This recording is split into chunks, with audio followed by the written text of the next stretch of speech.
Адамдарға әдемі дүниелерге қызығу тән. Сондықтан әлемді өнерсіз елестету мүмкін емес.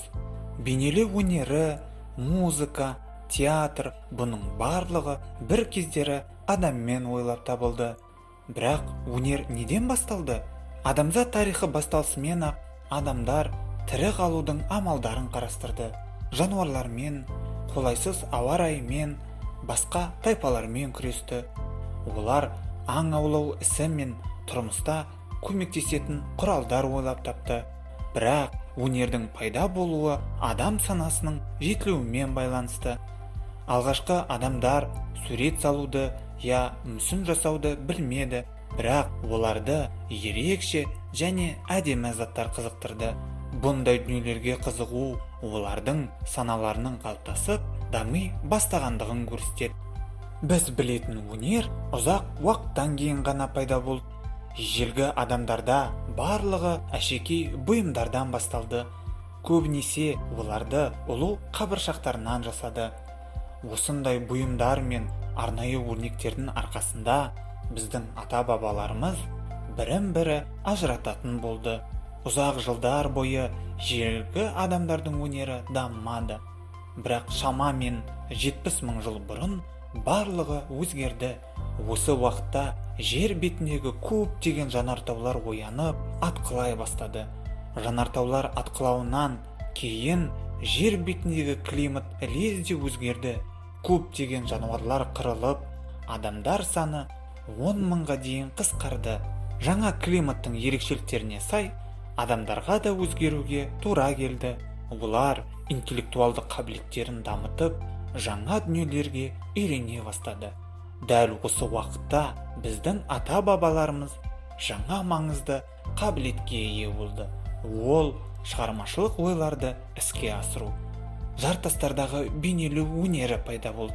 Кейбір тайпалар өздері аулайтын аңдарды бейнеледі, ал басқа тайпалар құпия бейнелерді жануар басты адамдарды салды.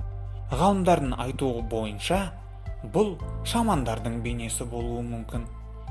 Алғашқы қауымдық өнердің басты ескерткіштерінің бірі Испаниядағы Альтамира үңгірі. 19 ғасырдың соңында археолог ғалым өзінің қызымен үңгірді аралап жүргенде жартасқа салынған үлкен бейнеге кезікті. Суреттер әртүрлі тайпалармен салынғандығы анықталды. Оның ең ежелгісінің жасы шамамен 30 мың жыл. Алғашқы қауымдық өнердің тағы бір ескерткіштерінің бірі Франциядағы Ласко үңгірінің жарларына салынған суреттер. Үңгірді 1940 жылы кездейсоқ 4 жас бала ашты. Аз уақыттан кейін тарихшы Анри Брейль үңгірді толық зерттеп 1900 сурет тапты.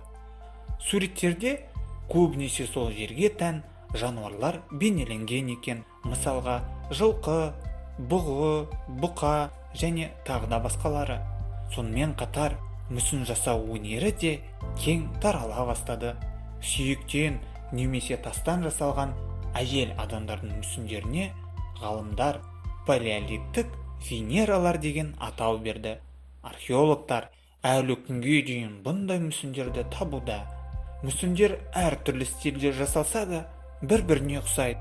Тіпті мүсіндердің авторларын мыңдаған километр жерлер бөліп жатты. Біз ежелгі адамдардың бұл мүсіндерді нақты не үшін жасағандығын айта алмаймыз. Мүмкін алғашқы адамдарда материархаттың болуымен байланысты шығар. Бірақ бір нәрсе айқын. Ежелгі адамдар әдемі және әсем заттарды бағалай алды.